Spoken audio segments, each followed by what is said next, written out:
Hi, today we're going to learn how to do a needle felted bumblebee. These show you the different steps we're going to go through and the approximate amount of fiber that you need for each step.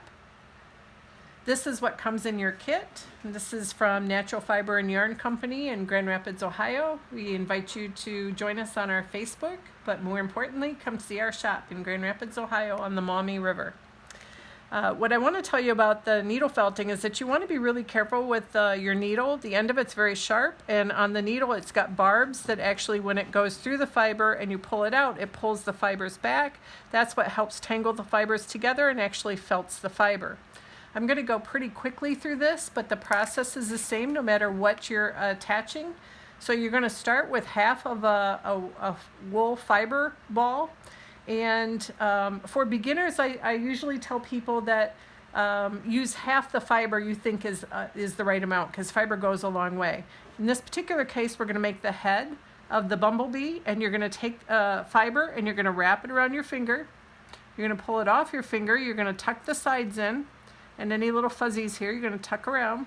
You're going to set it on your wool ball, and you're going to take and plunge your needle in a few times around the edge, watching where your needle goes and where your fingers are at. You're going to move your fingers and you're going to move around the ball, and you'll see pretty quickly it gets attached. Now you just want to continue to work it and get it on there really, really good. You want to make sure that you felt the center of this, because you want this on there felted really nice. That is not done, but I just want to show you what it looks like when it is done. Next, we're going to do the eyeball. When you're doing multiples of anything, I suggest that you get all your fiber ready at once. So this is a little bit more fiber than what I need. I'm going to take this, I'm going to divide in two. This is going to help you make them symmetrical. I'm going to take this and wrap it around my finger. I'm going to slide it off my finger, fold it in half, fold the little fuzzies down, and now attach it to the head. Again, you're going to take and be mindful of where the end of your needle is. You're going to make it just a couple stabs will allow it to attach and let you move your finger. You're going to go around and continue to stab to make it look like a circle. And then don't forget to stab in the center so that you make sure it's on there really well. All these little stray fibers, just drag it with your needle and go ahead and stab into the fiber. Very quickly though, you'll have two eyeballs on. Next, what we're going to do is we're going to add this little white to the eyeball. That adds a lot of life to the eyeball. And whatever you used for the green part of your eyeball, you're going to want to use substantially less. So I'm just going to pull off a very little bit. I'm going to wrap it around my finger. I'm going to pull it off. I'm going to roll it a couple times. Place it on the eyeball. Now you're working in a small area here, so watch where the end of your needle is. Again, just a couple stabs and it's already attached. And then you're going to work and make it shaped and make sure you get the center and get all these fuzzies stuck in there. And again, spend some more time on it. Sometimes you're going to have to stab the other one to make them look symmetrical. But you can start to see the character there.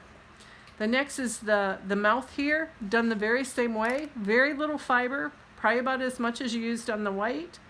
Wrap it around your finger, pull it off, fold it a few times. You're going to have a nice little ball. You're going to tuck it underneath the eyes, and with the very few stabs, it's going to attach, and then continue to stab around it until you have a nice round ball.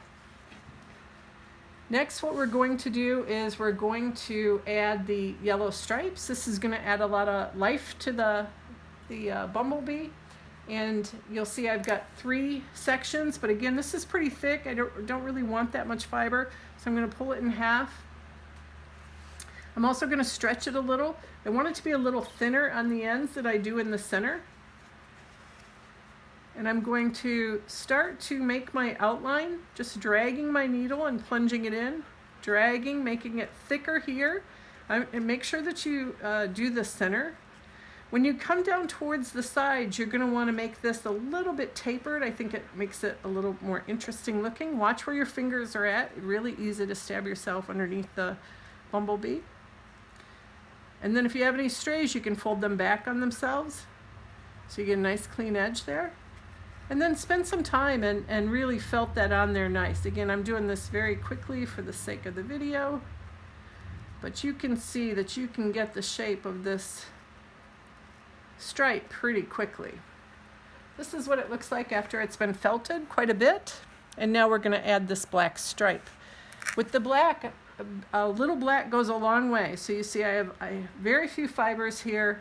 Stretch them out just a little, lay them where you want them to go, and start to drag your needle, push it up towards the yellow, and felt that in there.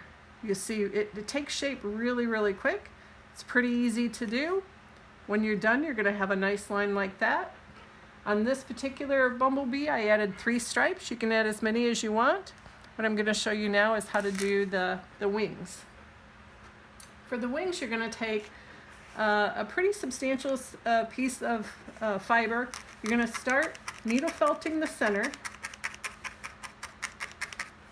You're going to make sure you pick it up from your work surface and flip it over multiple times. Otherwise, it's going to get stuck to your work surface, and you're not going to like that. You're going to, if you do a line across here, it makes it a really nice way for you to fold this back on itself, and you get a nice clean line there. Again, pick this up, continue needle felting. I have them at a couple different stages, so you can see this one. You can make it a little bit smaller there.